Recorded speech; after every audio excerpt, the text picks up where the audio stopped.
আজকে আমরা দেখব line spacing, bullet points and numbering. কিভাবে লাইন স্পেসিং দিতে হয় এবং বুলেট পয়েন্ট কিভাবে ব্যবহার করবেন এবং কিভাবে নাম্বারিং করবেন সেই বিষয়গুলো আমরা আজকে দেখব। তাহলে চলেন আমরা মেইন ফাইলে চলে যাই। মেইন ফাইলে আমরা চলে আসছি এবং এই ফাইলটিতে আমরা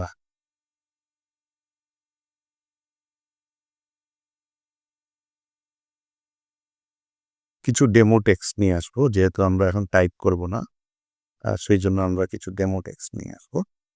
চলেন আমরা কিছু ডেমো টেক্সট নিয়ে আসি। আমরা এখানে গিয়ে আমরা লিখি লোরেম ইপসাম।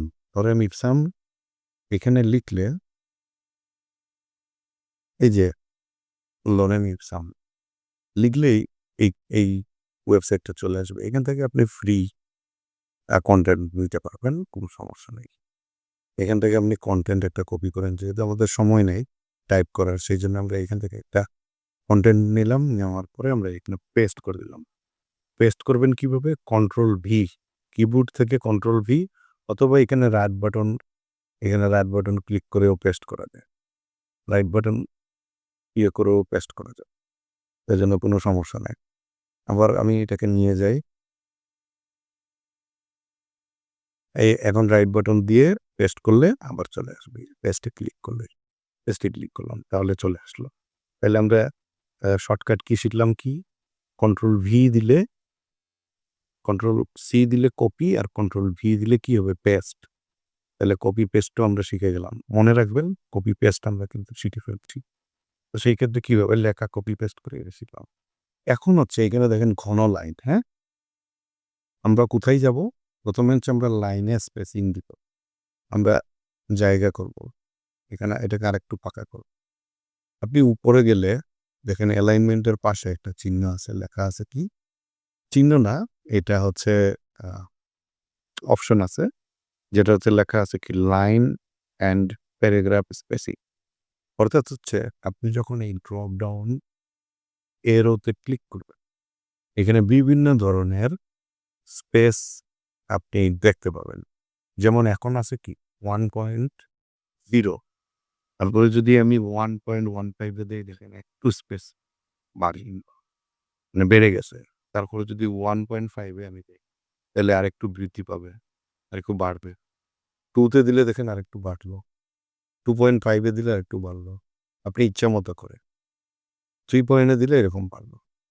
এখন আপনি এইখানে লাইন স্পেসিং অপশনও আছে। আপনি এখানে যদি চান, এইখানে আপনি লাইন স্পেসিং অপশনটাকে ঠিক করে দিতে পারবেন যে কখন কোথায় কি করবেন। ঠিক আছে? তো আমি এত অ্যাডভান্স দেখাচ্ছি না। আপাতত এইটুক জানেন যে লাইন স্পেসিং কিভাবে দিবেন। এবং এইখানে লাইনের সিঙ্গেল দেওয়া আছে। এখানে আপনি 1.5 লাইন, 1.5 লাইনস দিতে পারেন, ডাবলস দিতে পারেন, এটলিস্ট দিতে পারেন, এক্সেটলি দিতে পারেন, মাল্টিপল দিতে পারেন। মাল্টিপল দিলে কি হয় দেখেন, এই যে মাল্টিপল। মাল্টিপল মানে কি? আমরা এইখান থেকে মাল্টিপল দেখেছি। 3 পয়েন্ট দিলেই তো মাল্টিপল, বা 2 পয়েন্ট দিলেও মাল্টিপলের মতোই অবস্থা। তাইলে এখন পরের অপশনটা কি? Add space before paragraph. আপনি স্পেস কি প্যারাগ্রাফের আগে করবেন? তাহলে এইখানে অপশন দেন। এখানে ক্লিক করলে প্যারাগ্রাফের আগে কিছুটা স্পেল হবে, বাড়বে। আবার যদি আপনি সিলেক্ট করে এটা দিয়ে দেন যে এড স্পেস আফটার প্যারাগ্রাফ, তাহলে এইখান থেকে আফটার প্যারাগ্রাফের উপরে কিছু অপশন এখানে ফাঁকা হয়ে যাবে। এই দেখেন স্পেস বেড়ে গেছে। কার্সরটা যেখানে আছে সেখানে দেখেন অপশন বেড়ে গেছে। ওকে, তাহলে এইভাবে করেই আপনি আপনার লাইন স্পেসিংটা বাড়াতে পারবেন। পাশাপাশি হচ্ছে আপনি কিভাবে বুলেট পয়েন্ট মানে কি? এই যে এখানে দেখেন বুলেটস লেখা আছে। হ্যাঁ, ক্রিয়েট এ বুলেটস লিস্ট। এই ড্রপ ডাউন এরোতে যখন আপনি ক্লিক করবেন, এখানে বিভিন্ন ধরনের বিভিন্ন স্টাইলের বুলেট পাবেন। দেখছেন? এই যে চলে আসলো। কার্সর কেবল নিছি, তারপরেই চলে আসছে। এই দেখেন, আপনার মন মতো দেন না। 4 গুণা দিতে পারেন, এরকম একটা দিতে পারেন, এরকম একটা দিতে পারেন, এটা দিতে পারেন। আমরা অনেক সময় ইউজ করি না লেখা চাই, কিন্তু যখন বই লিখি বা অন্য কিছু লিখি তখন কিন্তু আমরা এগুলো ইউজ করি। আপনি টিক চিহ্ন দিতে পারেন। তাহলে আমরা কিভাবে ইউজ করব? বুলেট চিহ্ন ব্যবহার করব। আপনি যদি নতুন বুলেট চিহ্ন ব্যবহার করতে চান, এখানে ক্লিক করেন। এইখানে ক্লিক করলে আপনার নতুন এই যে সিম্বলে ক্লিক করলে আপনি বুলেট পয়েন্ট এখানে পাবেন। এখান থেকে আপনি আপনার ইচ্ছামতো বুলেট পয়েন্ট আপনি এড করতে পারেন। সাপোজ ধরেন আমি যদি এইটা এড করলাম। এই দেখেন চলে আসলো। তার মানে কি? এই যে নতুন একটা বুলেট পয়েন্ট এড হয়েছে, তাই না? তাহলে কি সুন্দর দেখেন। আপনি মানে আপনার যদি লিস্ট লেভেল চেঞ্জ করতে, সেই ক্ষেত্রে আপনি এইখানে আরেকটু দিতে পারবেন। সাপোজ এটা যদি দিয়ে দেখি, ওই দেখেন কোথায় চলে গেল। তাহলে আপনি এইখান থেকে যদি বুলেট পয়েন্ট দিতে চান, তাহলে আপনি লিস্ট লেভেলটাকে চেঞ্জ করতে হবে। লিস্ট লেভেলটা। আবার আগের লেভেলে যদি চলে আসতে চাই, আগের লেভেলে চলে আসলাম। তাহলে সেই ক্ষেত্রে আমরা এখানে কিভাবে বুলেট পয়েন্ট দিতে আমরা শিখলাম।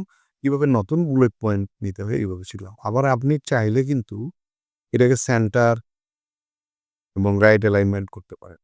পাশাপাশি আপনি এই ফন্টটাকে চেঞ্জও করতে পারেন। পাশাপাশি আপনি পিকচার নিয়ে আসতে পারেন। ঠিক আছে? পাশাপাশি আপনি পিকচার নিয়ে আসতে পারেন ফ্রম ব্রাউজার করে। সাপোজ দেখি আমরা একটা পিকচার নিয়ে আসি। কোথাও পাইনি গিয়ে দেখি পিকচার। কেন রুচে আছে পিকচার না। এখানে ফাইলে নিয়ে ডাউনলোড। সাপোজ ধরেন এই একটা পিকচার। এই পিকচারটা নিয়ে যদি আসি আমি, তাহলে পিকচারটা বসছে এই যে ছোট করে বসছে। তাইলে আপনি পিকচারও বুলেট পয়েন্টে ব্যবহার করতে পারেন। পাশাপাশি এটাকে যদি আপনি নাম্বারিং করে নেন, হ্যাঁ? এটা যদি আপনি নাম্বারিং করে বলে কি হবে? এই দেখেন পাশে নাম্বারিং আছে। আপনি চাইলে 1, 2, 3 করতে পারেন।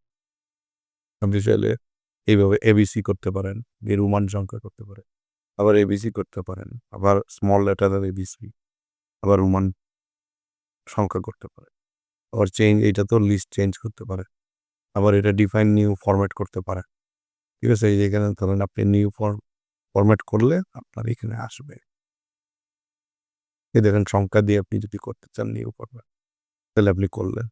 এইভাবে করে আপনি এইখানেও কিন্তু সেন্টার অ্যালাইনমেন্ট করা যাবে বা অ্যালাইনমেন্ট আপনি ঠিক করে দিতে পারেন। তাহলে আমরা শিখলাম কি? নাম্বারিং করা। পাশাপাশি এইটা আমরা কি দেখি? এইটাও একই রকম নাম্বারিং করা, কিন্তু এটা একটু কায়দায় করে, না? তাহলে একটু ব্র্যাকেট দেওয়া এটা। এটা আসলে একটু হেডিং-টেডিং এর ক্ষেত্রে এটা ব্যবহার করতে পারে। এটা আমরা কি শিখলাম? একই রকম। সব একই রকম। তো আমরা শিখলাম কি? অ্যালাইনমেন্ট করা, স্পেসিং করা এবং হচ্ছে আমরা বুলেট পয়েন্ট কিভাবে ব্যবহার করতে হয়, নাম্বার কিভাবে ব্যবহার করতে হয়, সেটা শিখলাম। তো ধন্যবাদ। প্র্যাকটিস করবেন। যত বেশি প্র্যাকটিস করবেন তত শিখতে পারবেন। বারবার ভিডিও দেখবেন এবং প্র্যাকটিস করবেন।